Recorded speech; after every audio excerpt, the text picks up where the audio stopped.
Mordre au travers. Virginie Despentes. Sale grosse truie. Et certains soirs, quand il rentrait, elle savait bien d'où il venait. Il lui arrivait même de savoir avec qui il était, car il lui arrivait de le suivre. Soigneusement dissimulée, sans jamais le déranger, elle espionnait son mari, le suivait dans la rue, le regardait de loin, désirait d'autres femmes, les cherchait de la main sous n'importe quel prétexte. Elle l'avait vu en tête-à-tête au restaurant avec une blonde immense, habillée avec goût et au joli sourire. Elle l'avait vu dans la rue, tenant par la taille une gamine qui dévorait les gens des yeux avec amusement et entrain. Elle l'avait vu accompagner une brune un peu ronde à poitrine énorme dans un magasin de lingerie fine. Elle l'avait vu avec cette femme mûre et rousse qui voulait faire un tour de manège, cette femme à l'air espiègle et qui riait à gorge déployée. Elle l'avait vu sourire à toutes ces femmes, les désirer avec fougue.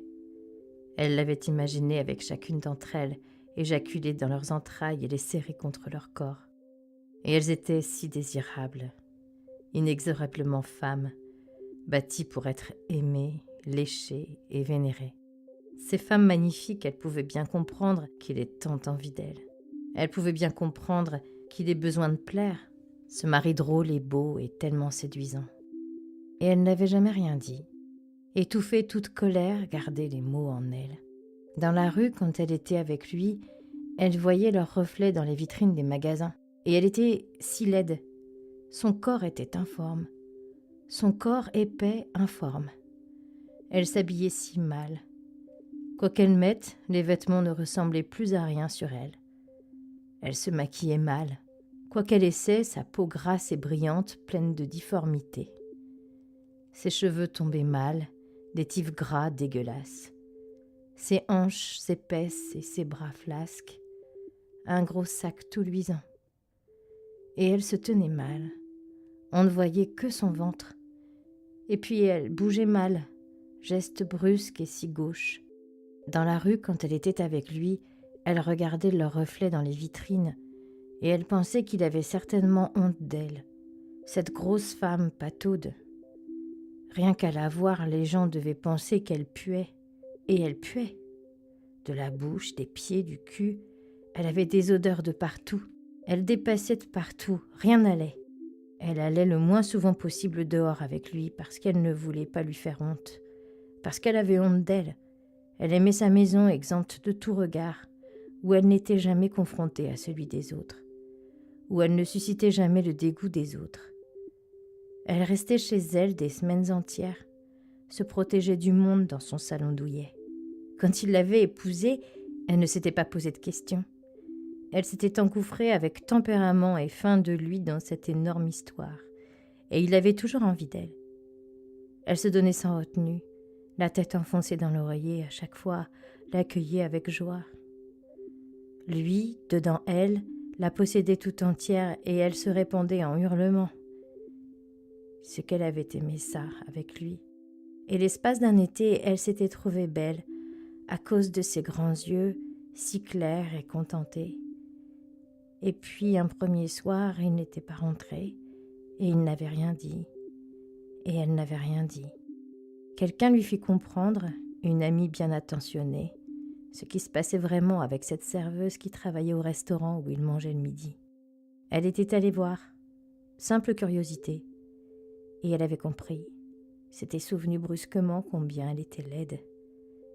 Rien qu'à voir l'autre. Simple comparaison, et elle s'était souvenue combien elle était laide. À partir de ce jour, chaque fois qu'il la touchait, elle pensait à cette femme, et elle avait honte d'elle, jusque la nausée, d'obliger son mari à toucher son gros corps, sa main s'enfonçant dans ce ventre incroyable, d'obliger son mari à caresser son cul et ses jambes répugnantes, obligée de la voir, son corps flasque et informe. Elle ne supportait plus qu'il pose la main sur elle, le désir condamné. Trop bouffée par la honte, à peine il la touchait. Boule de plomb dans la gorge, elle voulait disparaître. Elle n'avait plus envie de manger en face de lui, parce qu'elle mangeait mal et trop. Elle bafferait comme une vache, une grosse truie qu'elle était. Quand elle était assise, Elle sentait sa sale panse pleine de plis dégueulasses. Le mari avait posé quelques questions, s'était agacé de ce qu'elle ne veuille rien répondre. Elle avait été gentille une saison, et avait essayé de la persuader de se laisser faire, essayé de comprendre, mais je ne pouvais pas savoir ce que c'est d'être laide. À force, il avait laissé tomber. Il allait voir ailleurs. Et elle allait le voir ailleurs. Ces créatures superbes auxquelles il pouvait plaire. Et plus le temps passait, plus son corps à elle devenait glauque, laid, sous toutes les coutures, où qu'elle pose l'œil, quelque chose de monstrueux, de vomitif, d'insupportable. Cet été-là, ils étaient partis ensemble à Fréjus dans l'appartement d'une tante à elle. Elle n'aimait pas l'été parce que les habits couvrent moins et qu'on voyait les gros bras tremblotants de graisse et sa poitrine immonde moulée sous des t-shirts. Elle n'allait pas à la plage parce qu'assise en maillot, son ventre débordait, tout le monde la regardait. Elle l'attendait plus loin. Ce soir-là, ils étaient attablés dans un restaurant où ils attendaient un couple d'amis et la serveuse s'était mise à tourner autour d'eux. La femme pensait « C'est quand même amusant ce succès qu'il a avec les serveuses » parce qu'elle l'avait vu très souvent avec des serveuses. La fille portait une jupe verte avec des jambes immenses, délicieusement bronzées. On voyait son nombril et puis son ventre plat, délicieusement plat. Et puis ses seins timides, portés sans soutien-gorge, pointaient sous le tissu. Il ne pouvait s'empêcher d'y jeter de brefs coups d'œil, des regards d'appétit. Et la fille lui souriait, venait voir à leur table.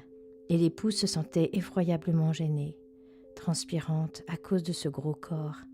Elle faisait de son mieux pour faire comme si elle ne remarquait rien, et elle brûlait de honte.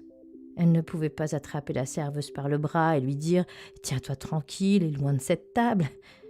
parce qu'elle avait tellement honte d'elle et l'autre lui aurait ri au nez et aurait dit « Quand on a un mari pareil, on se surveille un peu, ma grosse !» Et elle avait raison. Elle n'aurait pas dû avoir un mari pareil.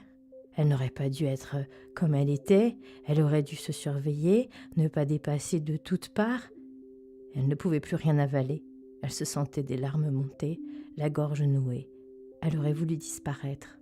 La serveuse a collé sa hanche contre lui quand elle est venue servir à boire. Une hanche ronde et coquine. L'épouse souhaitait que la terre s'ouvre et l'engouffre tout entière avec ses hanches à elle, ses hanches répugnantes. Peut-être avait-il deviné ce qui se passait dans sa tête puisqu'il a dit « Tu n'as pas l'air bien, tu veux qu'on rentre tout de suite après l'apéritif ?» Et il était particulièrement attentionné, un peu gêné par le manège de l'autre qui ne le quittait pas des yeux. Il évitait toujours d'humilier sa femme. Il était tellement délicat, il était tellement prévenant. L'épouse avait expliqué « C'est la chaleur, je me sens mal. Je préfère rentrer seule si ça ne te dérange pas, il faut que je m'allonge. Mange ici, ce sera mieux, je vais rentrer chez nous, me reposer, ça va passer. » Il avait un peu insisté, elle lui avait conseillé de rester. « Non, non, je t'assure, je préfère rentrer seule, nos amis vont arriver. Attends-les donc sans moi. » Elle ne lui en voulait pas. Elle savait que dès qu'elle aurait le dos tourné, la serveuse rappliquerait et qu'il se tripoterait sur le champ devant tout le monde. Et tous les gens penseraient « C'est normal, vous avez vu sa femme? Quelle horreur !» Quelqu'un ajouterait « Faut avoir la santé pour en monter une comme ça. Moi, je pourrais pas, hein. Je vois son cul, je débande. » Elle ne pouvait en vouloir à personne de comment ça se passait, parce que c'était normal, parce que c'était immonde. Elle n'avait pas le droit d'être comme ça. Chez elle, elle s'était déshabillée, et pour la première fois depuis des années, elle s'était mise nue devant la glace. Elle ne supportait pas de se voir. Nue devant la glace, elle regardait ce corps gros, cette montagne de graisse, et elle pensait à la serveuse. Elle comparait leur corps. Le sien ne ressemblait à rien, même pas à une femme, rien qu'un gros sac. À mi-voix, elle se répétait « Sale grosse truie, putain de sale grosse truie, grosse vache !» Les yeux pleins de larmes, parce qu'il s'agissait bien d'elle, mais la voix continuait, insistait, insultait, litanie terrifiante. « Regarde-toi, putain de sale grosse truie, grosse vache, mais c'est dégueulasse, hein, tu me fais vomir. » Elle s'était assise sur la moquette nue. Elle avait envie qu'il rentre. Elle aurait voulu qu'il rentre, qu'il s'inquiète pour elle, et rentre plus tôt que prévu, le sentir à côté et pouvoir s'endormir. Elle l'avait toujours attendu, sans s'impatienter. Elle n'avait jamais osé se plaindre, Mais ce soir-là, c'était peut-être la chaleur. Elle se mit à gémir en répétant doucement « Reviens, je t'en supplie. Reviens maintenant. Je te veux, je te veux, je te veux. Ne me laisse pas, je t'en supplie. Ne me laisse pas. » À voix haute, nue et vautrée sur la moquette, inlassablement, elle l'appelait. Et il n'était pas rentré de la nuit.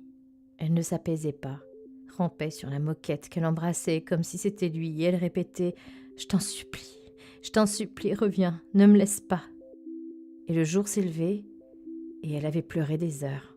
Assise sur le bord du lit, elle tripotait son ventre, l'attrapait par poignées, ce gros ventre dégueulasse, tout blanc et si difforme, tirait dessus avec hargne, fureur blanche, comme pour en arracher les gros plis répugnants. Avec un gros couteau, elle se mit à taillader son propre ventre, sang visqueux, presque noir sur sa peau blanche et distendue, éclair rouge, drap barbouillé. La douleur insupportable la mettait en colère, en fureur et en transe. Ce putain de gros ventre dégueulasse, elle allait le débarrasser du trop-plein. Elle se parlait à voix haute. « Grosse vache, t'as pas honte? Tu crois que c'est normal? Tu crois quoi, grosse vache? Je vais te montrer, moi. Je vais te corriger, moi, sale gros tas dégueulasse. » Carnage, chair déchiquetée, elle hurlait à gorge déployée, et plus elle regardait ce ventre tout maculé de sang, ça la rendit comme folle, et elle se mit à charcuter là-dedans, avec une rage jouissive et délivrante. Elle se roulait à terre comme luttant contre elle-même, se débattait pour échapper à sa propre main qui tailladait et tailladait encore. Elle pensait aussi qu'elle voulait qu'il rentre, maintenant, qu'il la sauve et qu'il sache qu'elle voulait lui parler, lui dire tout ce qu'elle savait, ce qu'elle avait en tête. Un moment, à la toute fin, elle supplia en délirant. « Reviens-moi, aime-moi, je t'en supplie. » Un moment, à la toute fin, elle suppliait en délirant. « Reviens-moi, aime-moi, je t'en prie, viens maintenant, ne me laisse pas. » Mais il n'est rentré que tard dans la matinée. Publié dans le Moule à Gaufres, 1994.